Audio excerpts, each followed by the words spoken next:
in the tough ethical question. That is good. And also for giving you the perfect technology overview in the autonomous driving. So I will not talk about technology, because I think with that presentation and with your skills in the audience, that's enough. So what I would like to talk about, that is the new initiative that we are kicking off, and that is Zenuity, and what that is all about. It's a new initiative, it's from Volvo Cars and Autoliv. It's a joint venture. It was created around 3 weeks ago, officially. Which then means that I am trying now to communicate our message on all different ways. So if you've heard me before, bear with me, that's okay. What I think you may get out of this presentation then, if you're more serious side, I hope that that could be some new ideas when it comes to how to lead a company. And if that is not so, that you're doing this and you are already on a higher level, then please talk to me afterwards, because then we need your ideas. So, the customer insight then is that this, when it comes to autonomous driving, it's truly a transformative technology. And that's in the game. It will change the infrastructure. It will change how people interact. It will change transportation. So with that in mind then, something was created, and that was Zenuity. It's a new player in the industry. What I show here, that is from a workshop that we had with the employees in October last year. We said, why not start with the why? Simon Sinek, everyone has seen the YouTube clip, it's fantastic. So we tried to figure out what's our why. That's the whiteboard. We tried to say, we should do something good for humanity, so that's why we exist. That's cool. We're also very focused on technology. And then we talk about, okay, what kind of technology? Should it just be technology? No, it should be inspiring technology. It should be something cool to work with, something that we would like to be proud of. And then it's, of course, safe comes to mind, because we are created by Autoliv and Volvo Cars. So safe came into immediately, but is it only safe? As you heard before, it's a lot about the intelligence, how to connect the vehicles, how to make something greater out of this. So then we added also intelligent mobility. And then also to the left down there put something, Zenuity, okay. Tagline is nice, you know, just do it and these kind of things. Think different. So what would be our tagline then? Try to make it real, make AD real, make it safe, you know, IT stuff. But then we decided actually, we go with something like this. So Zenuity, make it real. Created by the employees, which means that I can really say that we stand behind those values. And what is that then? For us, make it real is very much about making the vision that you heard about before, making that real, and be part of doing that, together with the OEMs, together with the vehicle manufacturers, together with the partners. And it also makes a statement, because there are quite a few startups doing software for autonomous driving, throwing tons of sensor on it, getting it out, running on a certain street. And that is fair, that's okay. Then you prototype, then you get something done, and you learn. What we are after is to do this automotive software, industrial, into a vehicle, out as a product.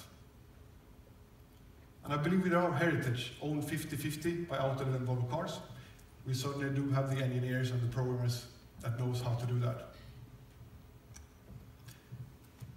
Okay, what else? Our way to market that, talking about that, just to give a rough picture.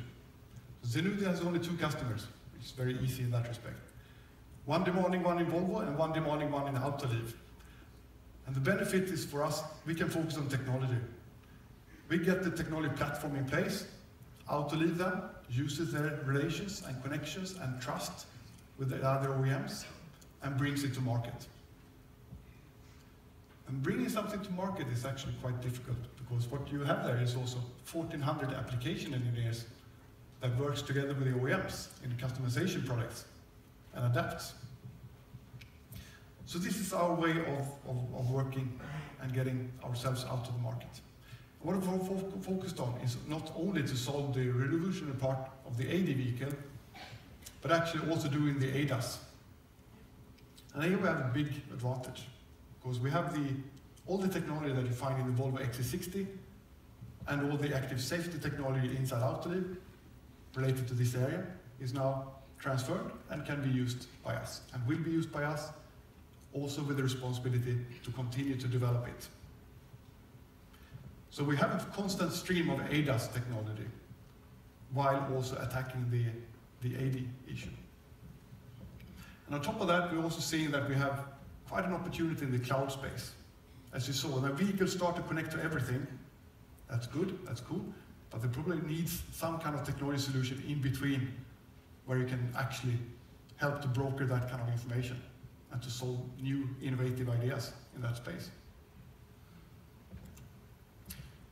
What we believe could be a differentiator for us is speed to market, robust solutions, then emphasizing on the automotive part. We have the flexibility to choose, so we have a full software stack, and I'll come back to that, and then you can also pick and choose.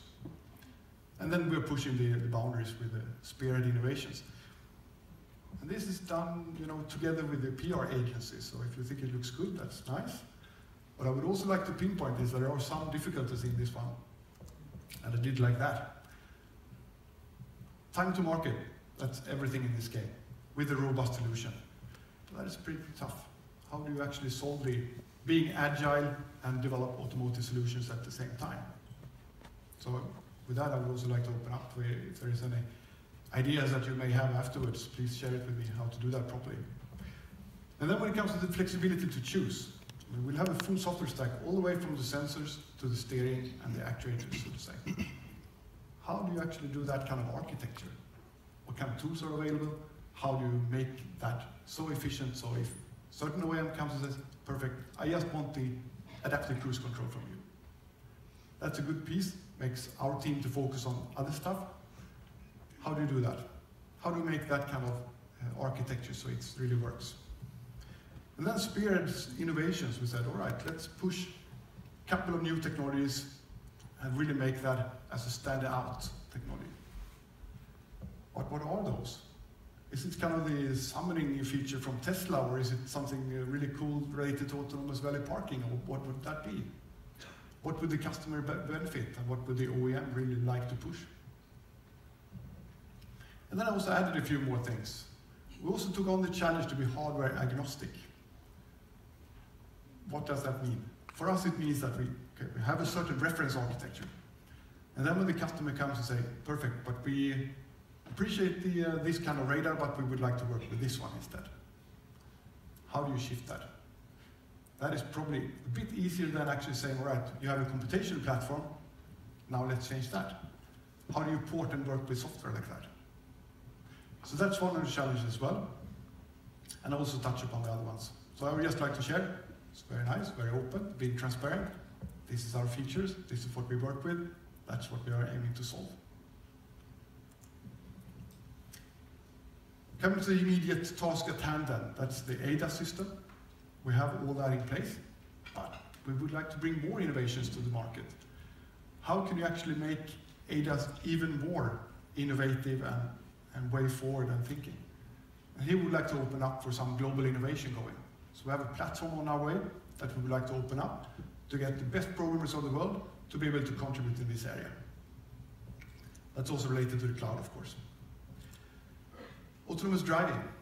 We are after solving the highway problem. That's the first task at hand. The task of the urban will take as the next step. But the first step is to solve the autonomous driving on a highway. We believe that that is the biggest customer value for the biggest amount of customers. And we aim to be, which is really daring that, because we put that as one of the values. It's really daring to be the operating system of choice for autonomous driving. And I believe that there is a certain chance that there are a couple of other ones out there competing for this area. That is so. And we have high ambitions in this, so we'll do that as well.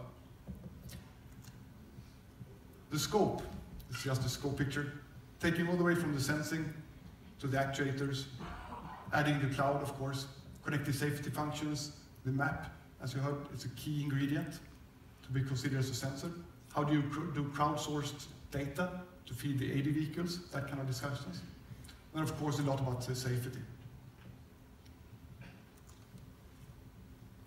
Another immediate task at hand, that is to create this kind of ecosystem. Because when we state we would like to be the operating system of choice, we also recognize we cannot do it alone, and we shouldn't. We should team up. And here we're also looking for good partners and discussions. How could we team up to make ourselves and the entire ecosystem now to solve this problem, because it's really a complex problem. So look into how could we develop a cloud partnership to team up with that. Looking into the maps, of course, and it's tons of things happening in this area at the moment. Papers, startups, collaborations with universities. And also, of course, into the deep learning and getting synthetic data to start working with that. How can you get the gaming industry to actually support the automotive industry, which is extremely interesting and a lot of benefits. Then we also have another task, that's when it comes to the people. Here we are after the best problem solvers in the world. And where we find them, we recruit them. So it kind of follows the location. And I think one of our benefits is that we really focus on the teams, and I'll come back to that. We'd also like to open up here and say, all right, there's a lot of startups that are in the area that would like to work, perhaps not as an employee, but as interaction partner. This is, I believe, also something we can do stronger. I'll also come back to that. Shaping Zenuity then. This is one of the new ideas. You will never see an organization chart that looks anything else from what you see here.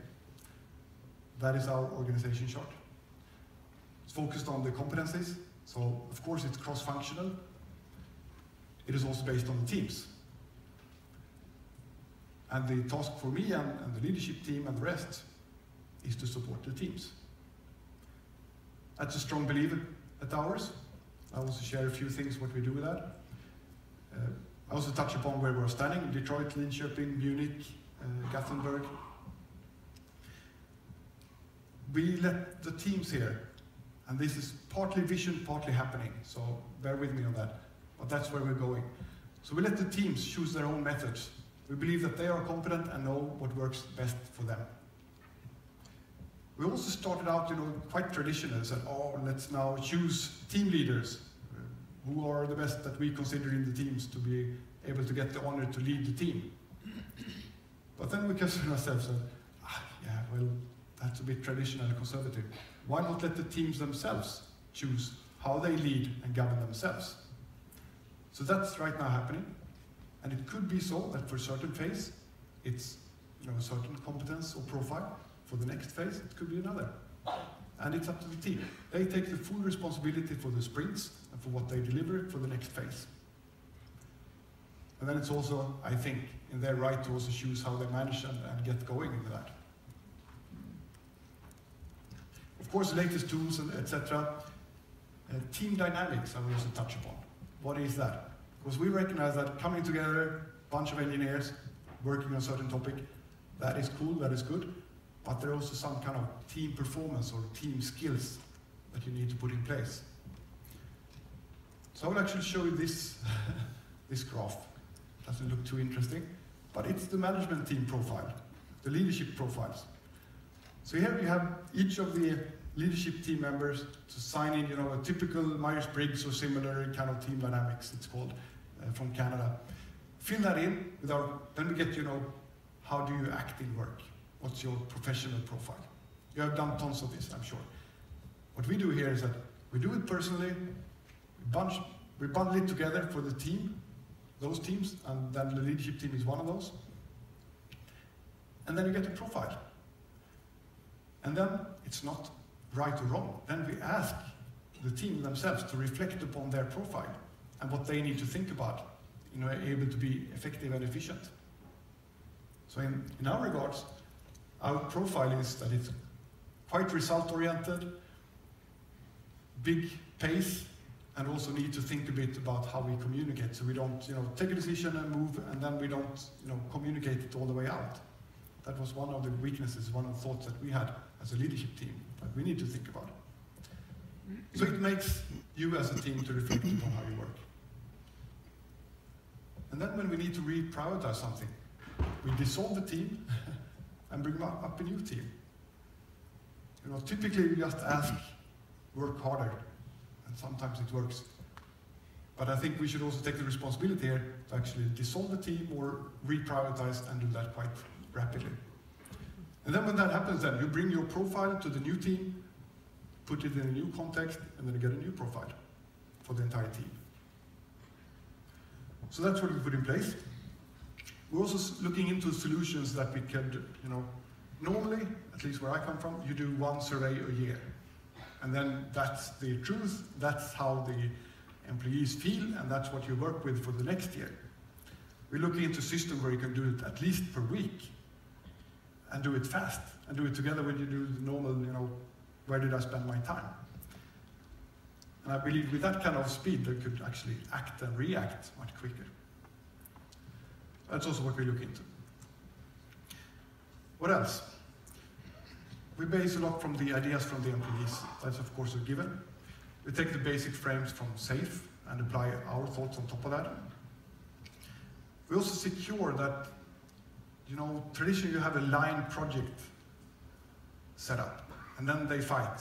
I've been part of that, to get the best balance in place, which is okay, and it may work, but perhaps it's not the fastest, because decisions are always challenged, and then you end up in a new situation.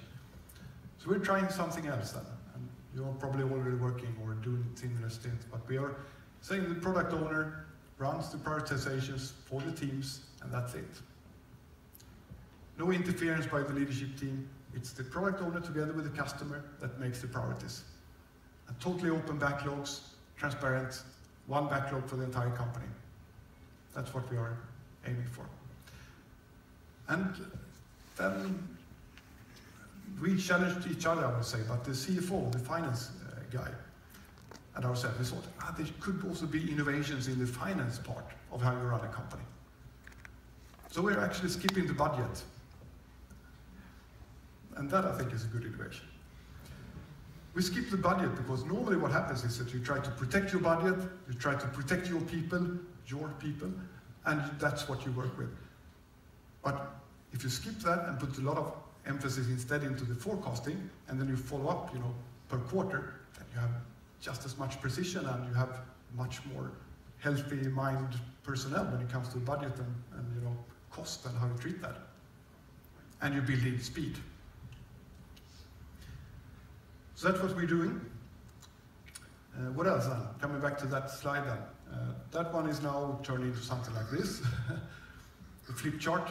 So together we elevate people's lives by creating inspiring technology for safe and intelligent mobility. And then we also discussed, because this is interesting, if you were to pick yourself, what kind of values should it be in a company where you would like to work? Where do you end up? What would you state? Would you say exactly what the company where you're working right now, what they have? Or what would you pick? We started with it actually, the lowest one here, I dare. So, we need to be bold here. We need to think big. We need to be curious, because the field is in constant movement. We shouldn't believe that we know it all, because we don't. We need to be engaged, not the kind of meetings where 10, 15 people and then 2, 3 are working and the rest are checking their cell phones. We also wanted to have the trust, because we are operating immediately from day one. Now we are 303 persons. At the end of the year, closer to 500. And from day one, we are in Detroit, Munich, Linköping, Gothenburg.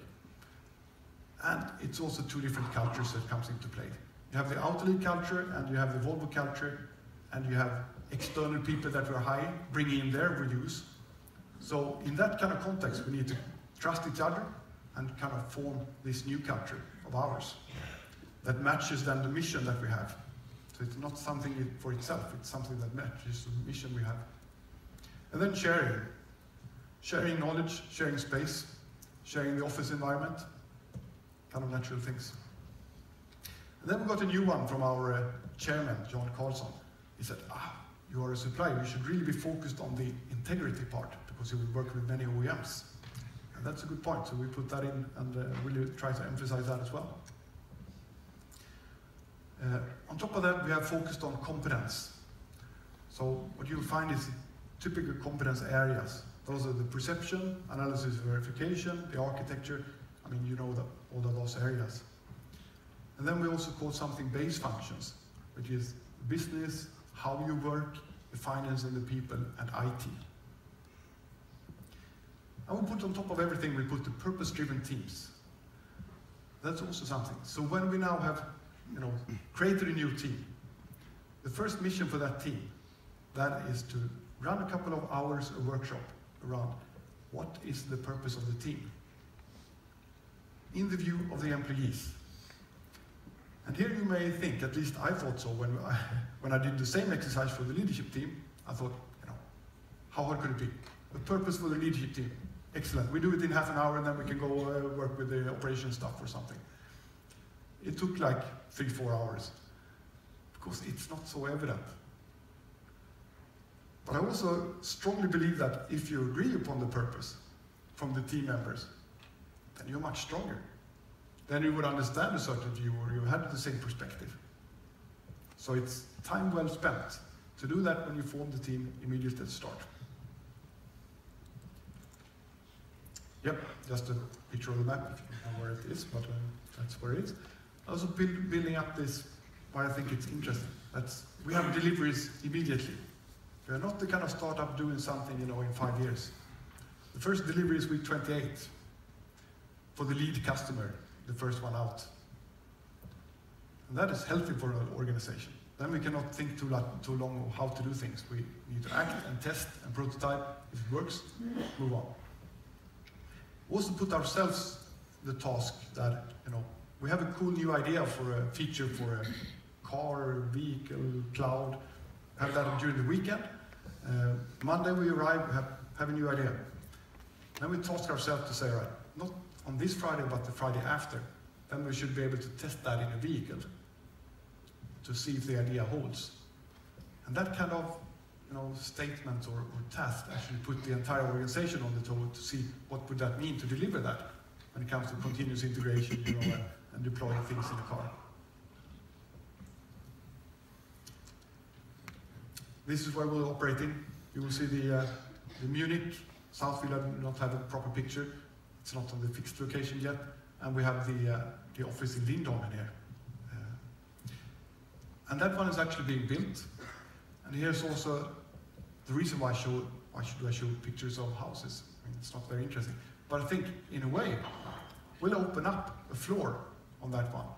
And we're actually discussing with the Lindholmen Science Park, together with the teams here, to see what we can do here. We would like to open it up for startups or joint projects with the bigger ones as well. So we can run that as a neutral part to team up around the challenge of getting autonomous driving out on the road. Because it's such a big challenge and we need to provide the arenas and the people coming together. I think that's it. So we'll have a cafe in the bottom, and then you go one floor up, and then you can team up with the startups or doing joint projects for a couple of months, see if it holds added value. If not, scrap it. If it is, cool, we build something out of it. Yeah, of course, and the culture should also be matching that. I skipped that. So I'm about to round off. Zenuity in 10 years, what would that be? Yeah, we aim to be the global powerhouse when it comes to autonomous driving. That's a bold statement. I also think that the 600 or plus that we will be within short will have the competence and also the numbers to focus on that technology platform to get that in place. And we'll certainly aim for the speed. We also see that we have them contributed to create the ecosystem that you can share the data, you can actually work together with the maps, with the cloud, these kind of things. We wouldn't mind to have customers outside of the normal car industry, but also build upon that. I mean, you see mobile drones going around the streets. I mean, that's kind of the sensor fusion and cameras, GPS and stuff. So we can work with that as well. Top employer, world-class to automotive software, how to really develop that. University, building on those. And then competing with the best, that's the aim. And if I then turn that around and just take a regional view and say, all right, what could that mean for us here? Or for the industry, if you will. Then I would say sharing software, sharing the best practices, how we do stuff, and get aligned on that. That will benefit the rest of the world and how we get this technology out faster. Saving lives. Joint forces, I think, is also very important to build a stronger base.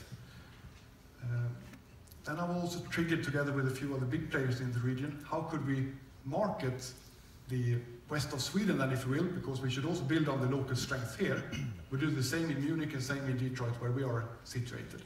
But if you then just focus on west of Sweden here, I think it's kind of a cool industrial cluster, and we can market that internationally to get even more attention and ultimately then skilled employees to come over and work in any of the companies here. Open up for jointly for expert startups. I believe, maybe it's not true, but I believe that many startups would benefit from getting access to vehicles, huge data storages, cool methods and tools, and vehicles actually to get something in the cloud as well. And I think that's also where we can benefit. We can invite to that and open that up.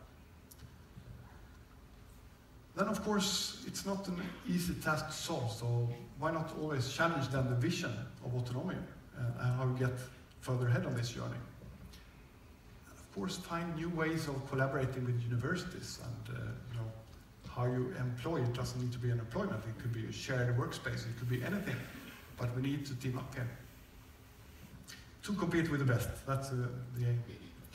And then just to show how then aligned Volkswagen then and Zenuity is, I would like to show the last picture. That is this one. So we have the same vision. Cool. Thank you very much for listening.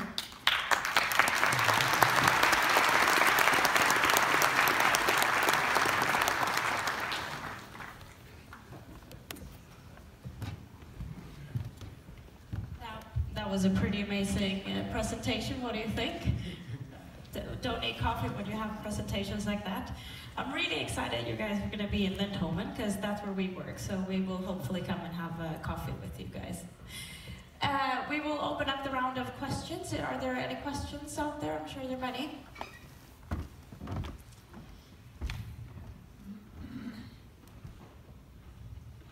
Hello, my name is Max Müller-Mowitz. I'm the EE architect responsible for Local Motors. And we have a similar team structure. And my question is, how do you really find an approach between safety requirements and, for example, ISO 262 required processes and tooling and traceability, and the agility and the freedom to act within the teams? Because that's really an interesting challenge, but I think it's really worth to solve, and I think we are also in a good way, but it would be interesting to hear, where are you there? Very good question. I mean, that's one of the benefits coming from out-live involved cars, because safety is in the genes of the first 250 engineers that we get in. So functional safety is really something important. Precautionary safety is also what we really look into. And then it's very much into the architecture, how you design and build things. But I would have actually to come and visit your company and see what we can learn from each other. That'd be cool. Willi Graubner with AVL. I found this really inspiring how you tried to shape this company. A question that you have an advantage, I think you start with a robust technology, right? Unlike other startups. How do you, what's your share in developing new solutions and delivering from day one? Connected with that, do you have also alternative ways to show, as you did in your org chart, a development process to identify, let's say, the critical path where you can then look at how to bring robust solutions faster to the market? Did you replace this also with something different, or is this team responsibility now? Very good question. I would say it resides in the velocity of the teams that we are about to measure at the moment, and it's up to the teams how they measure it and how precise they can be. And then based upon then experience, how they run the sprints, we'll be able to predict the speeds in the future. And of course that will be expected to be higher than the normal planning, where you put a lot of effort into the concept phase and pre-studies, and then we lose time. So that, I guess, is one response. And you had a second question, sorry. Yeah, balance, right. And here we decided immediately to go for a Z1 and a Z2 architecture. The Z1 is then the ADAS, and the Z2 then would be the AD/ADAS for that solution. We'll also look into if we can get into one main stream of development, where you can actually just pull out the different technologies. So that's a very good question, and we're really digging into it at the moment. But that's, you know, that's one of the benefits of having a big chunk of technology for starting. Do we have other questions around the audience? You can put it. Yeah, I was actually really curious when you talked about how you want to work with how autonomous drive especially will cut across different sectors of society and across different sectors of technology as well. So with that in mind, are there some particular competences, do you think, that you should include in your company right now that are not normally part, you could say, of such a company? If you look at, for example, urban planning, is that something that you would like to include in your team? That's a good question, actually. I think many of those challenges would be on the HMI part, how you interact as a driver and in that kind of setting, and also how, you know, vehicles actually would behave in an ecosystem, which is a bit more on the OEM side, vehicle manufacturer side. But we'll definitely do that. As soon as we got the, you know, basics in place, then we see what we can add when it comes to these more creative minds. That would be very interesting. I know you had a question, Kentari. Yeah, I'm asking about the KPIs for the company. Are you focused on the something like the fully automated vehicle for small applications just to demonstrate that you can deliver, or are you focused on ADAS where you have a larger market and maybe but will not make so much noise on the market to show that you are a supplier? That's a good point. We will try to avoid the demo, you know, swamp. Yeah.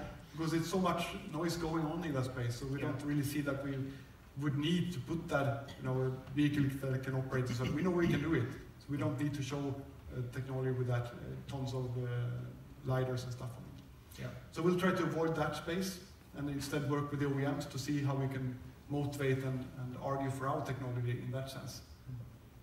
But that is in line with what I talked to Professor Form before, that normally you talk about an 80-20 splits when you're focusing on things. But in these areas of autonomous driving, it might be 95-5, that the last 5%, they are really, really difficult to achieve. Yes. Do you agree to that? And 100%, and we also, when we're solving then the functional safety and all the cases, we actually do it from the speed up, so to say. So that we solve everything for a small, not so high speed, and then we gain in that. So that's also one of the tactics we're approaching. Yeah. So you are focusing on low speed applications for special areas. Yes. And solve all the 100% then, or the 99 points. Everything somewhere. Exactly. Yeah. Okay. No more questions? I think when we stop here because we have some logistics to move to the other place. We have that everybody should be back here 11 o'clock sharp, and you can clock your transportation to the coffee and see that you are back again. And thank you very much, Dennis, for a very inspiring presentation.